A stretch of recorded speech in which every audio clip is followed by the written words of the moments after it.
नमस्कार दोस्तों, मैं हूं डॉक्टर पूनम। आज हम बात करेंगे सर्वाइकल स्पाइन की एक प्रॉब्लम के बारे में। अगर आपको सुबह उठते ही गर्दन में मोच आ गई है, तो सुबह उठते ही गर्दन में अकड़न महसूस हो रही है या फिर गर्दन एक साइड अकड़ गई है, गर्दन को आपको एक साइड घुमाने में बहुत दर्द हो रहा है, तो इसका मतलब ये है कि उसमें कौन सा मसल इन्वॉल्व होता है, वो किस मसल्स के वजह से होता है। ये जो वो इस मसल के वजह से होता है जो हमारा स्टेर्नोक्लीडोमास्टोइड होता है, वो इसलिए होता है क्योंकि हम ज़्यादा समय तक रात को एक ही पोजीशन में सो जाते हैं, तो वो मसल शॉर्टन हो जाता है और वो मसल्स टाइट हो जाता है। इसीलिए ये हमें पेन होता है। जब वो मसल्स पर खिंचाव महसूस होता है तो हमें गर्दन घुमाने पर उस मसल्स पर खिंचाव आता है, तब हमें पेन होता है स्टेर्नोक्लीडोमास्टोइड। तो हम जो एक्सरसाइज बता रहे हैं वो स्टेर्नोक्लीडोमास्टोइड को रिलीज करेंगे, जिससे आपका पेन कम हो। सबसे पहले हमें क्या करना है, सबसे पहले हम स्टेर्नोक्लीडोमास्टोइड मसल्स कहाँ है ये जानते हैं। आपको जैसे कि आप ये देख रहे हैं, ये हमारी गर्दन है। अभी आप गर्दन अपोजिट साइड मूवमेंट, अगर आपने गर्दन को इस साइड मूव किया या फिर इस साइड, तो ये एक मसल्स आपको फील होगी, दिखेगी। इस साइड घुमाएंगे तो इस साइड दिखेगी, इस साइड घुमाएंगे तो इस साइड ये मसल्स दिखेंगी, इस साइड घुमाएंगे तो ये मसल्स है स्टेर्नोक्लीडोमास्टोइड। हमें यही मसल्स को रिलीज करना है। यही मसल्स जो है सबसे ज्यादा मतलब पेन देती है हमें। अगर गर्दन अकड़ जाती है तब यही मसल्स के वजह से हमें पेन होता है।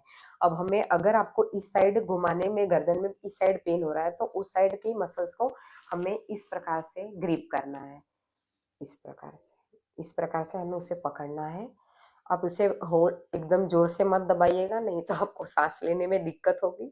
अ, हल्का सा प्रेशर अप्लाई करेंगे ऊपर से नीचे तक। ये मसल्स यहाँ से निकलती है, यहाँ पर अटैच होती है, तो हम ऊपर से स्टार्ट करेंगे, फिर बीच में, फिर नीचे। रिलैक्स, 5 सेकेंड होल्ड करेंगे, रिलैक्स, फिर यहाँ पे, फिर ऊपर।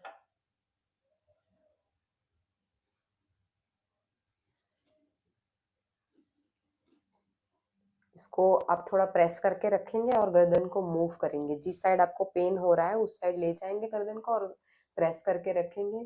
फिर रिलैक्स, फिर से रिलैक्स, फिर से रिलैक्स। अब नेक्स्ट एक्सरसाइज में हम ये मसल्स की स्ट्रेचिंग करेंगे। स्ट्रेचिंग में हमें क्या करना है, सबसे पहले गर्दन को, सबसे पहले रिट्रैक्शन करेंगे, उसके बाद अपोजिट साइड, इस साइड के, सपोज हमें लेफ्ट साइड के स्टेर्नोक्लीडोमास्टोइड मसल्स में प्रॉब्लम हुई है, तो हमें सबसे पहले गर्दन को पीछे की तरफ खींचना है, फिर अपोजिट साइड टिल्ट करेंगे और सेम साइड रोटेशन करेंगे। इसे हमें 20 सेकेंड तक होल्ड करना है और ये एक्सरसाइज हमें 3 बार करनी है। उसके बाद नेक्स्ट एक्सरसाइज में हमें क्या करना है, स्ट्रेचिंग के बाद हम इसे मसल्स को रिलीज करेंगे। जस्ट हमें हाथों से रिलीज करना है, आगे से पीछे की तरफ मसल्स को रिलीज करना है। किस डायरेक्शन में, इस डायरेक्शन में, ऐसे गर्दन को घुमाते हुए मसल्स को रिलीज करना है। यहाँ पर हमें क्रीम अप्लाई करना है, फिर गर्दन को घुमाते हुए हाथों से रिलीज करेंगे। खुद से कर सकते हैं, पर अगर आपको कोई किसी और से करवाएंगे तो ज़्यादा इफेक्ट आएगा। पर किसी और से अगर आप करवा रहे हैं तो इसमें एकदम प्रेशर लाइट रहना चाहिए। रिपीटेशन सिर्फ 10 रिपीटेशंस होंगी। अगर आपने ज़्यादा रिपीटेशंस किया, ज़्यादा प्रेशर अप्लाई किया, तो आपका पेन बढ़ भी सकता है। Try this exercise. अगर आपको ये इफेक्टिव लगा हो तो प्लीज़ कमेंट करें। अगर आप मेरे चैनल पर नए हैं तो सब्सक्राइब करें मेरा चैनल।